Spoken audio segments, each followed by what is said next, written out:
ବନ୍ଧୁଗଣ, ଭଗବାନ ଶ୍ରୀକୃଷ୍ଣ ରୋଷେଇ ଘର ବିଷୟରେ କିଛି ଏପରି କଥା କୁହନ୍ତି, ରୋଷେଇ ଘରକୁ ଏହିସବୁ ଜିନିଷ ନେଇକି ଯିବା ଉଚିତ ନୁହେଁ।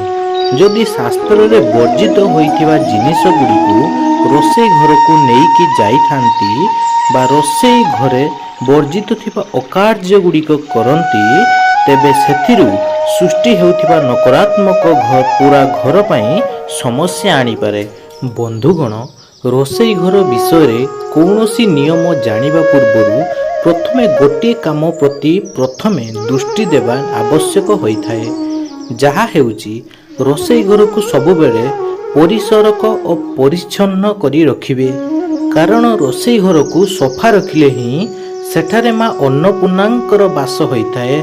ତ ଦର୍ଶକ ବନ୍ଧୁ, ଆଜି ଆପଣମାନଙ୍କୁ ଚାରୋଟି ବିଷୟବସ୍ତୁ ଉପରେ ଅଧିକ ଧ୍ୟାନ ଦେବା ନିହାତି ଦରକାର। ଏକର ହେଉଛି ରୋଷେଇ କରିବା ସମୟରେ ରୋଷେଇ କରୁଥିବା ମହିଳାଙ୍କ ମୁହଁ ଦକ୍ଷିଣ କି ପୂର୍ବ ଦିଗକୁ ହୋଇ ରହିବା ଉଚିତ। କାରଣ ଏହି ଦିଗକୁ ମୁହଁ କରାଯାଉଥିବା ରୋଷେଇ ଖାଦ୍ୟକୁ ଯେଉଁ ବ୍ୟକ୍ତି ଖାଇଥାଏ ତାହାର ସ୍ୱାସ୍ଥ୍ୟ ସବୁବେଳେ ସୁସ୍ଥ ରହିଥାଏ।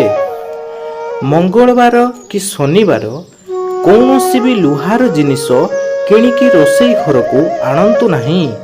ଏହାଦ୍ୱାରା ସେହି ବ୍ୟକ୍ତିଙ୍କୁ ଏହାର ଦୋଷ ଲାଗିଥାଏ।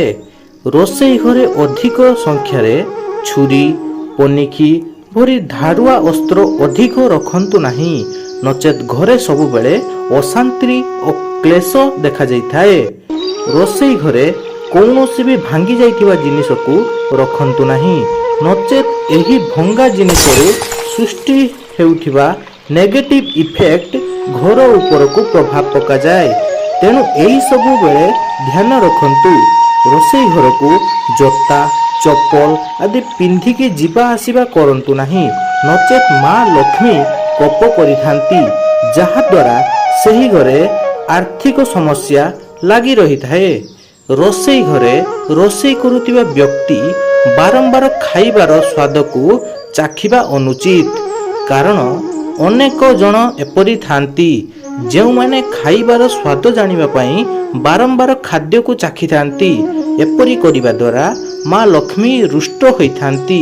ରୋଷେଇ ଘରେ ମହୁ, ଦେଶୀ ଘିଅ, ଜଳଭରା ପାତ୍ର ଓ ଚାଉଳକୁ ସବୁବେଳେ ଭରପୁର ମାତ୍ରାରେ ରଖନ୍ତୁ।